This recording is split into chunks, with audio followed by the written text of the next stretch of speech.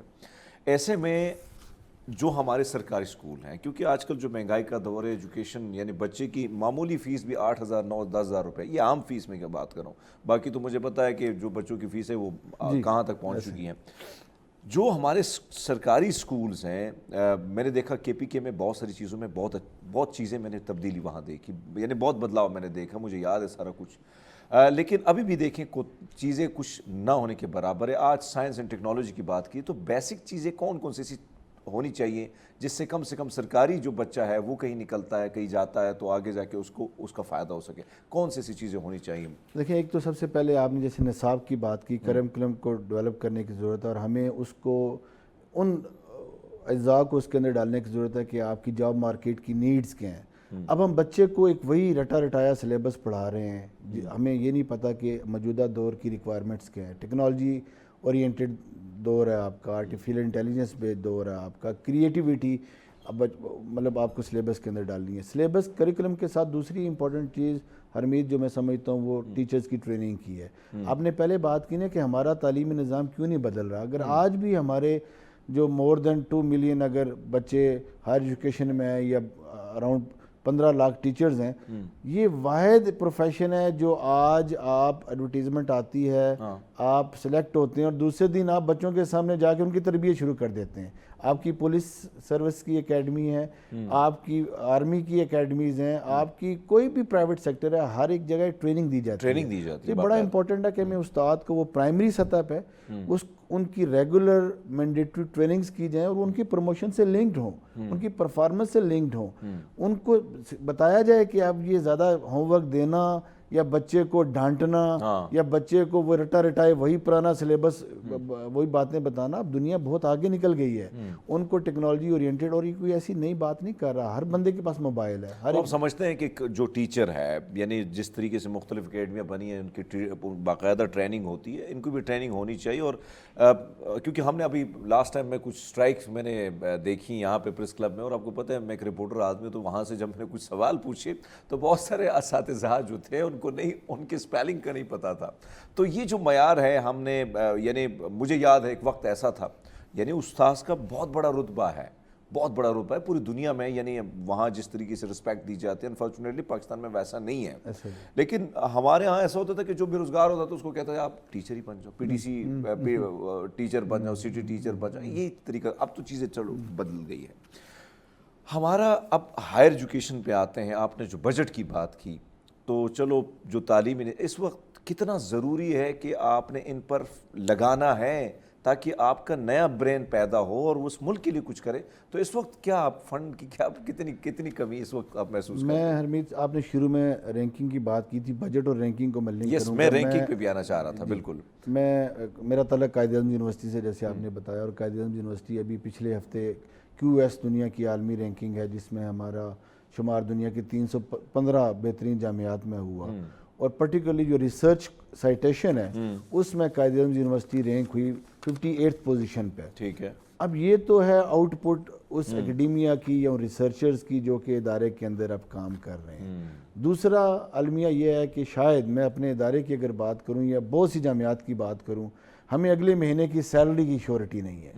ہمیں مطلب قائد اعظم یونیورسٹی پاکستان کی نمبر 1 یونیورسٹی ہے, میں وہاں کی آپ کو بتا رہا ہوں کہ ہمیں شاید اگلے 2-3 مہینے کی سیلریز کے حوالے سے پریشانی ہے، کیونکہ انفلیشن اتنی ہو چکی ہے، ہم سرکاری ادارہ ہوتے ہوئے فی نہیں بڑھا سکتے.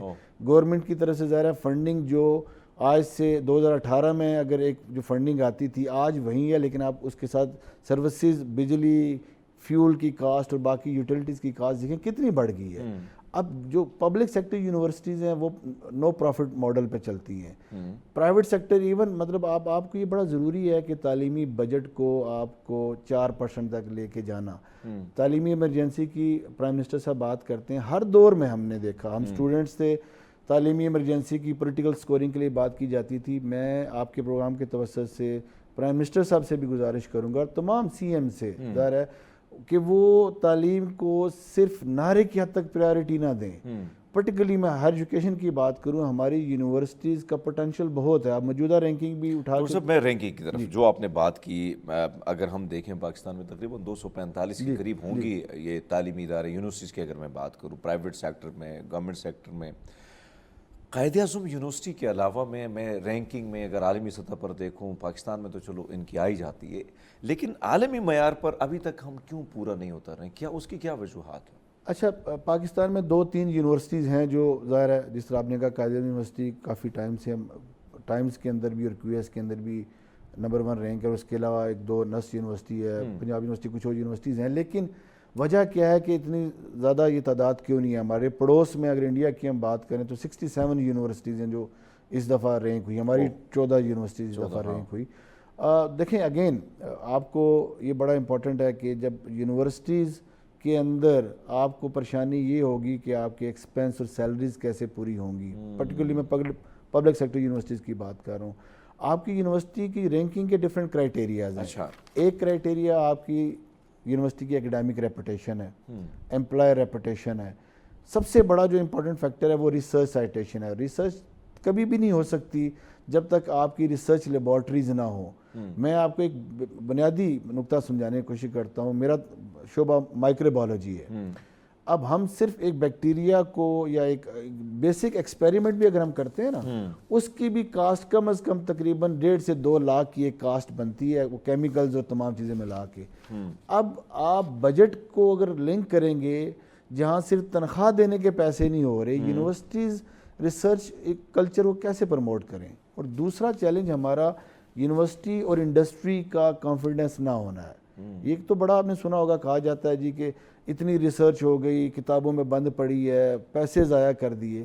دیکھیں سائنٹسٹ یا یونیورسٹی استاد کا کام یا پڑھانا ہے یا ریسرچ کرنا ہے. اس نے پبلش کرنا ہے، پیٹنٹ کرنا ہے. وہ مارکیٹ یا وہ انڈسٹری نہیں لگا سکتا. اس کے لیے آپ کو انویسٹر یا انڈسٹریلسٹ چاہیے. اب انڈسٹریلسٹ ہمارے ہاں تو پیکیجنگ انڈسٹری چل رہی ہے، ہمارے ہاں تو ایگریکلچر. میں نے آپ سے گزارش کی کہ وہ بھی ہم ویٹ ہر سال ایگریکلچر کنٹری ہونے کے باوجود ہم امپورٹ کر رہے ہیں. سو ہمیں فنڈنگ کرنا ضروری ہے یونیورسٹیز کے اندر. پھر ہمیں ایک یونیورسٹی کو پرفارمنس بیس KPIs آئیڈینٹیفائی کرنے کی ضرورت ہے کہ ہم فنڈنگ لنک کریں پرفارمنس کے ساتھ. جیسے آپ نے کہا، دیکھیں کیوں بچے کوشش کرتے ہیں میں نمبر 1 نہ ہوں. ابھی یہ عالمی کپ ہو رہا ہے، ہر ٹیم چاہتی ہے میں اگلے راؤنڈ میں جاؤں، میں نمبر 1 ہوں. کیوں؟ آپ کو انسینٹیو دینے پڑیں گے. ہو کیا رہا ہے کہ آپ ایک ہی یارڈ سٹک سے اگر کوئی نمبر 1 پرفارم کر رہی ہے اس کی فنڈنگ سٹیٹس بھی وہی ہے. اور جو نئی یونیورسٹیز بنانے پہ ٹھیک ہے، نئی یونیورسٹیز بنانی چاہیے، لیکن جو ڈاکٹر صاحب ایک اور چیز، یونیورسٹی کی آپ کی بات تو آپ نے کی کہ یونیورسٹی بنانی چاہیے، لیکن جو اس وقت اگر ہم اپنے تعلیمی نظام کے حوالے سے بات کریں، تھیوریٹیکل اگر میں کہوں تو ہم سارے ہی ہیں، کوشش کرتے ہیں، وہی پڑھائی جاتی ہے. پریکٹیکلی عملی طور پر آپ کو کیا لگتا ہے کہ کیا وجوہات ہے کہ اسی طرح ہم پریکٹیکل نہیں ہوئے ہیں؟ وہ بھی آپ کو یہی لگتا ہے کہ فنڈنگ کی کمی ہے، یا کہیں نہ کہیں عدم دلچسپی کے باعث ہی سب کچھ ہو رہا ہے، یا آپ کو کوئی ایسی چیز جو میں چاہتا ہوں کہ کم سے کم یہ پیغام جو دیکھنے والے ہیں، وہ بیٹھے ہیں مختلف منصبوں پہ بیٹھے لوگ ہیں، ان تک بھی پہنچے؟ دیکھیں جو عمل کی بات ہے اس میں ہم سب شامل ہیں. میں سب سے پہلے بحیثیت استاد سمجھتا ہوں کہ مجھے دور حاضر کے مطابق اپنے آپ کو اڈاپٹ کرنے کی ضرورت ہے. میری ٹریننگ کی ضرورت ہے. مجھے وہ کنونشنل میتھڈالوجی سے ہٹ کے موجودہ دور کی نیڈز کو، بچوں کی، دیکھیں اب وہ جو اسٹوڈنٹ یونیورسٹی میں آ رہا ہے یہ وہ اسٹوڈنٹ نہیں ہے، یہ AI جنریشن کا بچہ ہے. ہم اس کو اب وہ رٹی رٹائی چیزیں نہیں بتا سکتے, ہم اس کے کنسیپٹس کو وہاں نہیں لے کے جا سکتے. پریکٹیکلی ہمیں چیزوں کو آل ٹوگیدر تمام سیکٹرز کو, وہ گورنمنٹ کی فنڈنگ ہے, وہ ہمارا نصاب ہے, وہ ہمارے ٹیچرز کی ٹریننگ ہے, وہ ہماری انڈسٹری پرائیویٹ پارٹنرشپ ہے, ان تمام چیزوں کو امپروو کرنے کی ضرورت ہے, ادروائز یہ مشکل ہوگا. ڈاکٹر صاحب آپ نے بڑی زبردست بات کی کہ ان ساری چیزوں کو امپروو کرنے کی ضرورت ہے, ماضی میں نہیں بلکہ آگے دیکھنا ہوگا. ناظرین یہاں پہ ایک وقت ہوا ہے بریک کا, ہمارے ساتھ رہیے. ویلکم بیک جی ناظرین, آپ کو پھر ایک بار خوش آمدید کہتے ہیں سچ سویرا کے سیٹ پہ, اور بات ہو رہی ہے تعلیم کے حوالے سے. دور حاضر کی اور دور ماضی کی اگر بات کریں تو ماضی سے تو نکلنا ہوگا, آگے کی طرف سوچنا ہوگا. تو اسی پر گفتگو کو سلسلہ ڈاکٹر صاحب کے ساتھ جاری ہے. ڈاکٹر اشتیاق ہمارے ساتھ ہی موجود ہیں. ڈاکٹر صاحب اب جو سب سے بڑا گلہ ہے تعلیمی اداروں سے, میں بھی بات مختلف شوز پہ کرتے رہتا ہوں, بہت سارے نوجوان جو ہے وہ بھی یہ گلہ کرتے رہتے ہیں. پہلے اس پہ آتے ہیں کہ ہماری جو یونیورسٹیز ہیں, جتنی تعلیمی ادارے ہیں, وہاں سے جو ہم پیدا کر رہے ہیں وہ جاب سیکر ہی پیدا کر رہے ہیں. کیوں جاب ہم دوسروں کو ایسے لوگ پیدا کریں کہ وہ لوگوں کو جاب دیں, آگے مارکیٹنگ کریں, آگے نئے نوجوانوں کو جو ہے وہ چانس دیں زندگی میں آگے بڑھنے کے لیے. یہاں پر کیا کرنا چاہیے, کیا ایسی چیز متعارف کرانی چاہیے کہ کم سے کم ہم دیگر یونیورسٹی کی طرح مختلف ممالک میں جو ایک نئے نئے لیڈرشپ, نئے نئے لوگوں کو پیدا کرتی ہے آگے جا کے؟ بالکل آپ نے درست کہا. دیکھیے میں اس کو لنک کرنا چاہوں گا. ابھی ہم نے ریسنٹ پاسٹ میں ایک new under graduate policy launch کی, HEC نے پورے ملک میں نافذ کی, اور اس میں پہلی دفعہ ہم نے پرٹیکولرلی اس اسپیکٹ کو مد نظر رکھتے ہوئے ہم نے کیا کہ ایجوکیشن کے اندر جو اسکل والا اسپیکٹ ہے, اگر آپ گلوبلی بات کرتے ہیں, آپ امریکن یونیورسٹیز کی بات کریں, یورپین یونیورسٹیز کی بات کریں, وہاں کنسیپٹ سے زیادہ انٹلیکٹ اور سکلز کے اوپر بڑا فوکس کیا جاتا ہے. اور یہی وجہ ہے کہ وہاں معاشرے میں سرکاری نوکریوں کا رواج نہیں ہے. اب دنیا میں بہت جگہ یہاں تو باجی ہمارے جو بچہ جب ایجوکیشن حاصل کوئی ڈگری لے لیتا ہے نا, پھر کہتے ہیں اب سرکاری نوکری, سرکاری بابو بنے گا. بالکل آپ نے درست کہا. میں اپنی اگر بات کروں یا میرے جتنے ایج گروپ کے لوگ ہیں, ہم جب اسکول کالج یونیورسٹی تھے تو ایک ہی آبجیکٹیو تھا کہ مجھے سرکاری نوکری مل جائے. اب دیکھیں سرکار کا بھی ایک لمٹ ہے, آپ ایک نوکری کس حد تک پرووائڈ کر سکتے ہیں, اور اس کا برڈن پینشن کی مد میں.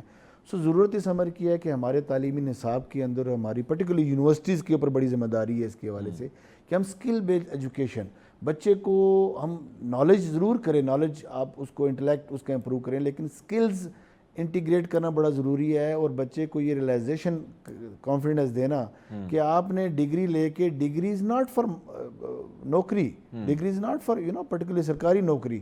آپ نے جو آپ نے بات کی کہ آپ نے اپنا بزنس اب سٹارٹ کر سکتے ہیں, آپ نے جاب سیکر نہیں ہونا, آپ نے روزی پرووائڈ کرنی. اور ہم نے دیکھا کووڈ نے ریولوشن لے آیا. آپ کی یہ جو آن لائن بلاگنگ, یہ بہت سی چیزیں جو آپ نے دیکھی ہیں کہ دنیا بدل گئی. دنیا میں تو بہت عرصے سے یہ چیزیں ہو رہی تھی.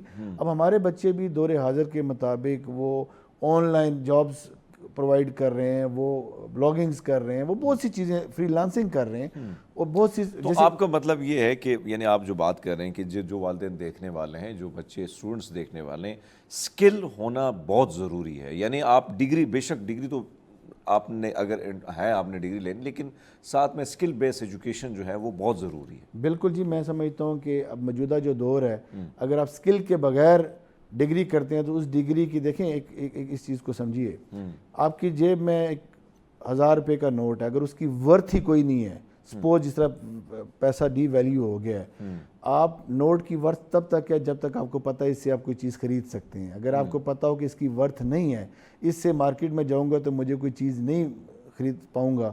اسی طرح ڈگری بغیر سکل کے, اگر سکل نہیں ہے بچے کے پاس, اس کی انٹلیکچوئل کیپیبلٹیز ٹھیک نہیں ہے, تو وہ ڈگری ظاہر ہے جب آپ گلوبل مارکیٹ ہے, کمپٹیشن بڑا ہے, وہاں بہت مشکل ہے کہ آپ, ادروائز پھر ہم وہی نوکری والا کنسیپٹ رہ جائے گا. ڈاکٹر صاحب ایک طرف تو نوکری کا معاملہ ہے, پھر دوسری طرف اگر ہم دیکھیں جو تعلیم, ہماری ایجوکیشن, سوالات بہت سارے ہیں اور اس کے جوابات بھی آپ دے دیں گے, لیکن پھر اگر ہم بنیادی طور پر اگر ہم جائیں, اکثر ہم دیکھتے رہتے ہیں, یعنی بہت سارے تعلیمی اداروں کی طرف سے جب گزرتے ہیں شاہراہوں پہ تو پتہ چلتا ہے کہ اندر کوئی گروپس ہیں لڑ پڑے ہیں.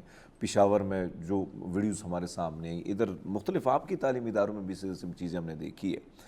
کیا وجہ ہے کہ ایک ایکسٹریمزم لیول پر ایک آج کا طالب علم اس لیول تک پہنچنے کی وجوہات کیا ہیں اور اس کو کیسے کنٹرول کیا جا سکتا ہے؟ ماضی میں ہم نے دیکھا یونینز ہوتی تھی، مختلف لیڈرز، بہت بڑے بڑے لیڈرز میں سمجھتا ہوں کہ ان تمام تر یونیورسٹیز سے نکلے ہیں جنہوں نے سرو کیا ہے عالمی سطح پر، پاکستان بین الاقوامی اور قومی سطح پر. تو کتنا ضروری ہے وہ ماضی اور آج ایکسٹریمزم کے لیول پہ ہم پہنچ گئے؟ بالکل یہ بہت امپورٹنٹ اسپیکٹ ہے اور ہم نے ریسنٹ پاسٹ میں اپنے پورے پاکستانی سیٹ میں یہ دیکھا. اب بنیادی سوال یہ ہے کہ یہ نوبت آئی کیوں؟ جیسے آپ نے کہا کہ یونیورسٹیز انٹلیکچوئل مائنڈ پیدا کرتی ہیں، یہ ایکڈیمک اور پولیٹیکل لیڈرز ہی پیدا کرتی ہیں. دنیا کی یا پاکستان کی بھی آپ ٹاپ لیڈرشپ کی بات کریں، آج بھی ہم کچھ لیڈرز کی کہتے ہیں فلانا فلانی یونیورسٹی سے پڑھا ہوا ہے، فلانا فلانی یونین کا ہیڈ تھا. جب آپ نے یونینز پہ پابندی لگائی، ایک پہلی تو بات یہ ہے کہ آپ جو ایج ہے نا آپ کی 18 ایئرز سے 28 ایئرز تک یا 30 ایئرز تک، یہ بڑی امپورٹنٹ ایج ہے. آپ کو بچے کو کچھ ظاہر ہے آپ یہ نہیں کر سکتے کہ بچے کو آپ صرف سلیبس دیں اور کچھ نہیں کرے گا. This is mind making and doing something ایج نا. آپ کو وہ ایک تو وہ پلیٹ فارمز دینے کی ضرورت ہے. یونیورسٹیز کو امپورٹنٹ ہے کہ یونیورسٹیز وہاں اکیڈیمک ایکٹیویٹیز کے ساتھ ایکسٹرا کریکولر ایکٹیویٹیز بنائیں، وہ کیریئر کونسلنگ کو پروموٹ کریں، انٹرپرینور اسکلز کو پروموٹ کریں. پھر جیسے ڈیبیٹنگ کلبز ہیں، اسپورٹس کلبز ہیں، بہت سی چیزیں، ڈرامٹک کلبز ہیں. آپ ہر بچے کے اندر ایک نیچرل سکل ہے ایسے ہی ہے. اور ساتھ ساتھ جو پولیٹیکل گرومنگ ہے، دیکھیں ملک کو ہمارا پولیٹیکل سسٹم بہت سی وجوہات ہو سکتی ہیں. ہم کہتے ہیں کہ صحیح کام نہیں کر رہا، حالانکہ میں سمجھتا ہوں کہ پھر بھی ہم سٹرگل کر رہے ہیں. پولیٹیکل سسٹم ہمارا بہت اچھا سٹرگل کر رہا ہے. مختلف مشکلات ہیں، مسائل ہیں، ٹائم لگتا ہے. اگر آپ دنیا میں دیکھیں 2-3 سال لگتے ہیں ڈیموکریسیز کو بننے میں نا، تو ہمارا ہے. لیکن ہمیں یونیورسٹیز کے اندر وہ نرسریز یا وہ آپ سمجھ لیں کہ وہ سکولنگ اس طرح سے پولیٹیکل نہیں ہو رہی. اس وجہ سے بچے کو مجبوراً ظاہر ہے جب آپ اس کو پلیٹ فارم نہیں دیں گے اس نے میرے رائے کا اظہار تو کرنا ہے. ڈاکٹر ایک چیز جو یعنی ایک ٹیچر، کیونکہ اسے کہا تھا کہ روحانی والد، یعنی جو بچہ پیدا ہوتا ہے اس کو جس طریقے سے یعنی اس کو پالا پوسا جاتا ہے، پھر اس کی تربیت، آپ نے بڑی خوبصورت بات کی کہ تربیت لازمی ہے. ماں باپ کے ساتھ ساتھ ٹیچرز یعنی جو آپ کو دیکھ رہے ہیں بہت سارے اساتذہ، کون سی ایسی چیزیں جو اپنانی چاہیے کہ کم سے کم ایک بچہ جو اس لیول تک پہنچ رہا ہے اس کو آپ بچا سکیں؟ دیکھیں اربید، یہ سب سے امپورٹنٹ ہے. ٹیچر رول ماڈل ہوتا ہے. میں ہمیشہ ہمارے استاد کہا کرتے تھے کہ اچھا انسان بننے میں صدیاں لگتی ہیں اور اچھا انسان ہوئے بغیر آپ ٹیچر نہیں ہو سکتے. استاد رول ماڈل ہوتا ہے اور یہ اس کو نبیوں کا پروفیشن بھی کہا جاتا ہے. یہ بڑا ضروری ہے کہ آپ کا کریکٹر کیسا ہے، آپ کا کنڈکٹ کیسا ہے. میں ہمیشہ ایک چیز سمجھتا ہوں بحیثیت استاد، جس پہ میرا بلیو بھی ہے کہ بچوں کے اندر موجودہ دور کے اندر ہمیں پازیٹیوٹی بڑی پروموٹ کرنے کی ضرورت ہے. یہ جو معاشرے کے اندر میں پچھلے سوال سے لنک کروں، جو ایکسٹریمزم ہے نا، اس کی ایک ہی طریقے سے آپ نے بچوں کو ہوپ دینی ہے، بچے کو امید دینی ہے. دیکھیں چیزیں بہت سی ہیں، معاشرے میں خرابیاں ہیں. آپ کی چوائس ہے کہ آپ خرابی کو پروموٹ کرتے ہیں یا اس کو ڈسکس کرتے ہیں یا آپ اچھائی کی طرف جاتے ہیں. تو میرا خیال ہے استاد کا بڑا اہم کردار ہے. اس کے لیے استاد کا خود سے ایک تو ظاہر ہے اس کی نالجبل ہونا بڑا ضروری ہے، اس کو اپ ڈیٹڈ ہونا ضروری ہے. پھر اس کا جو کنڈکٹ ہے اور جو رویہ ہے، آپ دیکھیں ایک باپ، آپ بحیثیت باپ اپنے بچے کی غلطیوں کو اگنور بھی کرتے ہیں اور اس کی کاؤنسلنگ بھی کرتے ہیں. یہی رویہ جب آپ ایز اے استاد سوچیں گے کہ بچے سے غلطی ہوگی، ہو سکتی ہے، یہ نہیں ہو سکتا کہ بچہ غلطی نہ کرے، وہ ایج ہی ایسی ہے، ہم بھی کرتے رہے ہیں. جو آپ نے دیکھا جس طرح یہ ابھی ایک اور یونیورسٹی میں KP میں ہوا، نوجوان تھا، رباب لے کے آیا. اگر آپ کے ہاں ایکسٹریمزم پروان چڑھ سکتا ہے، اگر آپ کے ہاں دیگر جماعتیں انتہا پسندی ہے، تو وہاں پہ میں سمجھتا ہوں موسیقی کا کیا نقصان. اور آپ نے اس بچے کے ساتھ جو کیا، آخرکار اس کی جو ڈیتھ ہو گئی اور پورے سوشل میڈیا پہ وہ تصویریں تو آپ نے بڑی خوبصورت بات کی کہ ایک ٹیچر اگر اپنے بچے کو برداشت کر سکتا ہے تو یہ بھی تو آپ کا بچہ ہے. ایک اور چیز ڈاکٹر صاحب، اگر اس وقت ہم دیکھیں، ہم دیکھ رہے ہیں کہ ایک برین ڈرین ہو رہا ہے ملک میں. جو پڑھا لکھا نوجوان ہے اس کو جس طریقے سے یہاں پہ میں تو دیکھتا ہوں، میری ملاقاتیں، ہم میڈیا والوں کی ملاقات ان نوجوانوں سے بھی ہوتی ہے اور وہ پھر اپنا گلہ شکوہ ہم سے کرتے ہیں کہ ہماری خواہش ہے کہ اس ملک کے لیے ہم کام کریں، اس ملک کے لیے کچھ کر کے جائیں، اپنے دماغ سے جو کچھ ہم نے سیکھا ہے یہ خدمات اس ملک کے لیے ہم دیں. لیکن کہیں نہ کہیں جو کوتاہیاں، غلطیاں، جو چیزیں ایسی ہوتی ہیں کہ وہ بچے جو ہیں یہاں سے نکل جاتے ہیں. اس برین ڈرین کا مستقبل میں اس ملک کو کیا نقصان ہوگا اور اس کو کیسے روکا جائے؟ بالکل یہ بہت بڑا نقصان ہے. ظاہر ہے بچہ، آپ یہ دیکھیں نا کہ ایک بچے کی تعلیم پہ اسٹیٹ کا اسکول سے لے کر یونیورسٹی تک اسٹیٹ کا اچھا خاصا خرچہ ہوتا ہے. یس آپ بچہ اسکول جا رہا ہے یا نہیں جا رہا, اسٹیٹ کا انویسٹمنٹ تو ہو رہی ہے. اور آپ کی کسی ملک کی بھی اکانومی یا کسی ملک کی جو اسٹیبلٹی ہے اس میں نوجوانوں کا بڑا اہم کردار ہے. اب ایک تو وہ ہوپ لیسنس سے ہمیں پازیٹیوٹی کی طرف, اس میں again university, school, education institutes کا بڑا اہم رول ہے, کیونکہ موجودہ جو دور ہے جس میں سوشل میڈیا میں بچے کو ایکسیس ہے, ظاہر ہے بچہ کسی طرف بھی راغب ہو سکتا ہے. دوسرا پیئر پریشر ہے جو جاب کے حوالے سے, ظاہر ہے ہماری فائنینشیل, ہمارا جو ڈائنمکس ہے ملک کی کہ بچے کو پڑھایا جاتا ہے کہ کل کو فیملی کو سپورٹ کرے گا, اور ایک بچہ کمائے گا اور باقی سب بیٹھ کے کھائیں گے. ہمیں تھوڑی یہ سائیکی سے بھی نکلنے کی ضرورت ہے, اور بچے کو یہ ریلائز کرنے کی ضرورت ہے کہ صرف نوکری نہیں ہے, آپ اپنا چھوٹا موٹا بزنس کر کے, آپ کوئی بھی کریٹیو آئیڈیا لے کے فری لانسنگ کر کے بھی آپ کر سکتے ہیں. اور دوسرا گورنمنٹ پہ بہت اہم ذمہ داری عائد ہوتی ہے کہ وہ ایسا ایکو سسٹم ڈیولپ کریں جہاں نوجوان جو بالخصوص یونیورسٹیز سے گریجویٹ نوجوان ہیں, پڑھے لکھے نوجوان ہیں, ایسا نہیں ہے کہ پوٹینشیل نہیں ہے. میں ابھی بھی بات کروں, اس دفعہ CSS کے ایگزام میں بھی ہمارے بچوں نے, میں اپنے قائد یونیورسٹی کے بچے نے ٹاپ کیا. ہمیشہ سے پبلک سیکٹرز ہوں یا پرائیویٹ سیکٹر ہوں, ہمارے نوجوانوں کے اندر یقین جانے بہت پوٹینشیل ہے, ان کے اندر حب الوطنی بھی بہت ہے. ایک اور چیز, اب اگر ہم بات کریں جو اپنے پڑوسی ملک کی بات کی, میں کچھ انٹرویوز نوجوانوں کے دیکھ رہا تھا, اس میں سے بھارت کے جو نوجوان تھے, بنگلہ دیش کے جو تھے, جو یہاں سے آپ جیسے اساتذہ جو ہیں نوجوانوں پہ اتنی محنت کر کے کہیں نہ کہیں وہ پہنچ جاتے ہیں, اسکالرشپ پہ چلے جاتے ہیں, ویسے یہاں سے PhDs آپ بھی باہر سے ماشاءاللہ پڑھے ہیں, مختلف ممالک میں آپ نے پڑھائی کی ہے. سو یہ جب وہاں جاتے ہیں تو میں پاکستانیوں کی انٹرویو دیکھ رہا تھا, وہ کہتے ہیں کہ جو انڈین آتے ہیں, دیگر آتے ہیں, ان کو گورنمنٹ سپورٹ کرتی ہے. ہم جا کے ایک طرف تو ہم نے اتنا مشکل ہوتا ہے, ریسرچ پیپر ہے, چیزیں سیٹ کرنی ہے, کام کرنا ہے, کلاس لینی ہے, پھر جا کے ہم نے جاب بھی کرنی ہے تاکہ اپنے ایجوکیشن کو بھی برقرار رکھا جا سکے. اب اگر PhDs کی تعداد کی بات کریں, ایک طرف تو ہم دیکھ رہے ہیں یعنی کم بھی ہے, اور پھر جو بہت سارے چلے جاتے ہیں آتے نہیں ہیں. اس کو کیسے, کیا کتنا ضروری ہے, جب آپ اسٹوڈنٹ لائف میں تھے آپ پہ بھی بڑی مشکلات گزری ہوں گی, کس طرح تھپکی ہونی چاہیے, کتنا سپورٹ ہونا چاہیے تاکہ یہ نوجوان اگر آ سکے کچھ وہاں سے سیکھ کے آ سکے؟ دیکھیں, آپ دنیا کی ڈیولپ اکانومیز کی بات کریں نا, آج MIT ہارورڈ کی ایگزامپل دیتے ہیں, ان کا ریسرچ انڈومنٹ اور ریونیو اور آؤٹ پٹ کتنی اچھی ہے. یہ ضروری ہے گورنمنٹ کو, جیسے میں نے شروع میں بات کی تھی کہ آپ کو یونیورسٹیز کو ایجوکیشن کو پرائورٹائز کرنا ہے. کم از کم آپ 4% GDP کا خرچ کریں. اب ملک کے ایکو سسٹم کے اندر یہ جو گروتھ ہے, پروڈکشن انڈسٹری ہے, فیکٹریز آپ کی IT سیکٹر, آپ کا ایگریکلچر سیکٹر, آپ کا کمیونیکیشن سیکٹر, ٹیکسٹائل سیکٹر, ان چیزوں کو یہ گریجویٹ جتنے ہزاروں کی تعداد میں, لاکھوں کی تعداد میں, چاہے وہ بیسک سائنسز کے ہیں, سوشل سائنسز کے ہیں, اس معاشرے کے اندر ضرورت ہے. باہر کیوں جاتے ہیں یا واپس کیوں نہیں آتے جو PhD کرنے جاتے ہیں؟ ظاہر ہے جاب انسیکیورٹی ہے, کچھ سوشل انسیکیورٹیز بھی ہوں گی, لیکن پیئر پریشر ہے, جاب انسیکیورٹی ہے, اس لیے ان کو. ڈاکٹر صاحب, ویسے تو گفتگو کا مزہ بھی آ رہا ہے, بہت کچھ سیکھنے کو بھی مل رہا ہے, اور بہت میرا انٹرسٹ کا یہ ٹاپک ہے, لیکن چونکہ پروڈیوسر صاحب اشارہ بار بار دے رہے ہیں کہ بھائی صاحب ٹائم کم ہے, میں چاہتا ہوں ایک تو میں آپ کا شکریہ ادا کرنا چاہتا ہوں کہ اتنا آپ نے ہمارے لیے وقت نکالا, اور آپ جیسے لوگوں سے ہی سیکھنے کا موقع ملتا ہے, اور بہت سارے لوگ جو ہیں استفادہ حاصل کرتے ہیں. جاتے جاتے نوجوانوں کو آپ کیا پیغام دیں گے؟ Thank you very much. میں نوجوانوں سے کہنا چاہوں گا کہ یہ آپ نے پازیٹیو رہنا ہے, امید کا دامن نہیں چھوڑنا. دیکھیں, آپ کے اندر تبدیلی لانے والی چیز آپ ہیں, آپ نے اس ملک کی قسمت بدلنی ہے, آپ کو اپنے آپ پہ کانفیڈنس لانا ہے, آپ نے جاب سیکر نہیں بننا, آپ نے اسکل سیکھنی ہے تاکہ آپ لوگوں کو جاب پرووائڈ کر سکیں, اور آپ نے مثبت ضرور رہنا ہے, آپ نے مایوس نہیں ہونا. یہ اللہ پاک نے اس ملک کے اندر بہت پوٹینشیل رکھا ہے, یہاں ڈفرینٹ سیزنز ہیں, بہت سی چیزیں ہیں.